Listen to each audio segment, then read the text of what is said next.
واقعات میں فرماتے ہیں کہ میں زمانے طالب علم میں دارالعلوم دیوبند ایسے وقت پہنچا جب داخلے بند ہو گئے. ناظم تعلیمات کے پاس گیا، حضرت مجھے داخل فرما لیجئے. انہوں نے کہا داخلے بند. میں نے کہا حضرت آنے میں دیر ہو گئی. ان کا بھی ہم داخلہ ہی نہیں دے سکتے. میں نے پوچھا حضرت وجہ کیا ہے؟ انہوں نے کہا دیکھو بھئی دارالعلوم ابتدائی حالت میں ہے، نہ مطبخ ہے نہ کوئی طباخ ہے. جو کریا ہے نا بستی، اس کے لوگوں نے ایک طالب علم، 2 طالب علم، 3 طالب علم، مختلف طلباء کا کھانا اپنے ذمے لیا ہوا ہے. وہ طلباء پڑھتے یہاں ہیں اور کھانا ان کے ذمے کھاتے ہیں. اب پوری بستی میں ایک گھر بھی ایسا نہیں کہ جو کسی اور طالب علم کا کھانا ذمے لے، تو ہم آپ کو نہیں رکھ سکتے. فرماتے ہیں میں نے کہا کہ حضرت کھانا میری ذمہ داری، آپ مجھے کلاس میں بیٹھنے کی اجازت دے دیں. لو مجھے مشروط داخلہ مل گیا. اب داخلہ ملنے کے بعد میں طلباء کے ساتھ سارا دن پڑھتا. جب رات آتی تو طلباء کے ساتھ بیٹھ کے میں تکرار کرتا. جب طلباء سو جاتے میں اساتذہ کی اجازت کے ساتھ دارالعلوم سے باہر نکلتا. دیوبند بستی میں اس وقت 2 فروٹ کی دکانیں تھیں، سبزی فروٹ کی. میں وہاں چلا جاتا. کبھی تربوز کا چھلکے، کبھی خربوزے کے چھلکے، کبھی امرود کے چھلکے، کبھی سیب کے چھلکے. میں وہ چھلکے اٹھا کے لاتا، ان کو دھو کے پاک صاف کر لیتا اور ان کو بیٹھ کے کھا لیتا. یہ میرا 24 گھنٹے کا کھانا ہوتا. میں نے سارا سال پھلوں کے چھلکے کھا کر گزارا کیا، اپنے سبق میں ناغہ نہیں ہونے دیا.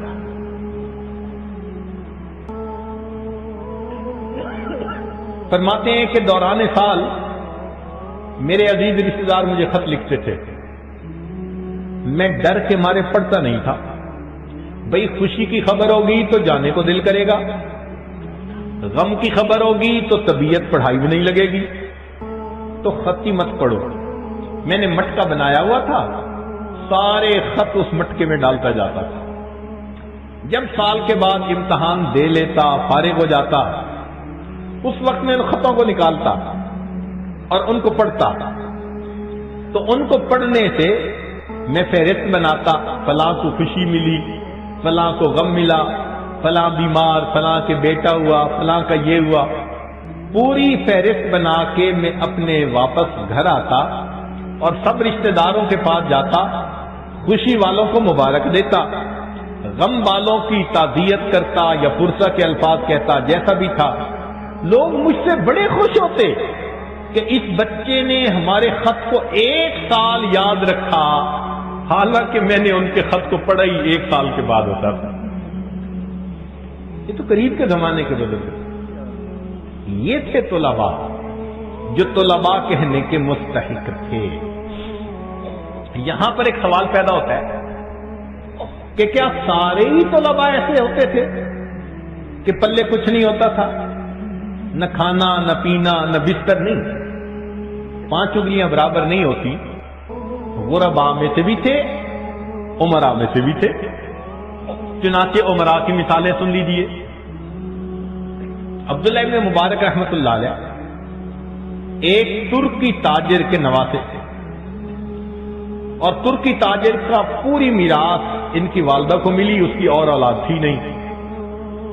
تو یہ اپنے منہ میں سونے کا چمچ لے کے پیدا ہوئے تھے. ان کے والد نے ان کو پڑھنے کے لیے بھیجا تو اس نے 30,000 دینار سفر خرچ کے لیے دیے. 30,000 دینار. اور انہوں نے پھر 4,000 اساتذہ سے علم حاصل کیا. بہت پیسہ اللہ کے راستے میں خرچ کرتے تھے. انہوں نے اپنی پوری دولت علم کے حاصل کرنے میں لگا دی. پھر اللہ نے وہ مقام دیا کہ جب امام احمد بن حنبل سے ملنے کے لیے آتے تھے تو امام احمد بن حنبل اٹھ کر کھڑے ہوتے تھے، عبداللہ ابن مبارک کو اپنی مسند پر بٹھایا کرتے تھے. یہ نواب زادے تھے، علم اللہ نے ان کو عطا کیا۔ ہارون رشید کا ایک بیٹا تھا، رہتا محل میں تھا، مگر اس کو محل سے کوئی دلچسپی نہیں تھی، سادہ کھانا کھاتا، سادہ کپڑے پہنتا۔ ہارون رشید نے کہہ دیا تیری وجہ سے لوگ تانے دیتے ہیں کہ جی آپ کے بچے کو تو کچھ ہو گیا، تائی کو کیس ہے، علاج کرواؤ، تو مجھے باتیں سننی پڑتی ہیں۔ ابا جان اگر آپ کو باتیں سننی پڑتی ہیں نا تو پھر مجھے اجازت دیں، میں علم حاصل کرتا ہوں، جاتا ہوں جاتا۔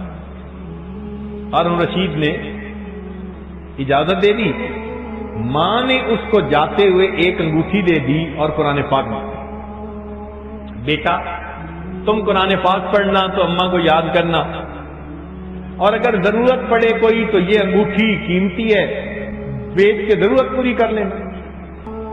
وہ نوجوان گیا، مسجد میں اعتکاف کی نیت سے رہتا تھا، ہفتے میں ایک دن کام کرتا تھا، ہفتے میں ایک دن کام کرتا تھا، وہ بھی جب مدرسے میں چھٹی ہوتی تھی، چھٹی کے دن مزدوری کرتا تھا، اور مزدوری کر کے اتنی مزدوری لیتا تھا جس سے کہ اس کو 6 روٹیاں مل جاتی تھی، ہر روز 1 روٹی کھاتا تھا، 24 گھنٹے گزارتا تھا، اور پھر 7ویں دن پھر مزدوری کر لیتا تھا، لوگوں کے گھر بناتا۔ اس شہزادے نے اس حال میں رہ کر، اختیاری تنگی تھی رزق کی، مگر اس نے اس حال میں رہ کر علم حاصل کرنے کو پسند کیا۔ تفصیل پڑھنی ہو تو حضرت شیخ الحدیث رحمۃ اللہ علیہ نے اس واقعے کو تفصیل کے ساتھ لکھا ہے۔ اس وقت عمراء کے بچے بھی علم حاصل کرتے تھے، اور یہی نہیں کہ مرد ہی کرتے تھے، عورتیں بھی کرتی تھی۔ چلے میں آپ کو یہی گھر کا واقعہ سناؤں گا۔ حضرت قاری محمد طیب رحمۃ اللہ علیہ پاکستان تشریف لائے، ہمارے حضرت رحمۃ اللہ علیہ سے بہت دوستانہ تھا۔ سب سے پہلی ملاقات ان کی ہمارے حضرت سے حرم میں ہوئی تھی، حرم مکہ میں۔ ہمارے حضرت رحمۃ اللہ علیہ کا چہرہ بڑا منور تھا، وہ اتنے خوبصورت اور پرانوار تھے کہ جو بندہ دیکھتا تھا وہ بے اختیار کہتا تھا ما ھذا بشرا ان ھذا الا ملک کریم۔ اور حضرت قاری محمد طیب رحمۃ اللہ علیہ کا چہرہ بھی ایسا پرانوار تھا۔ جب حضرت نے دیکھا تو فرمانے لگے کہ میں نے پوچھا قاری صاحب آپ نے یہ چہرہ کیسے بنایا، آپ نے یہ چہرہ کیسے بنایا؟ تو فرمانے لگے، انہوں نے برجستہ جواب دیا، یہ چہرہ میں نے نہیں بنایا، یہ میرے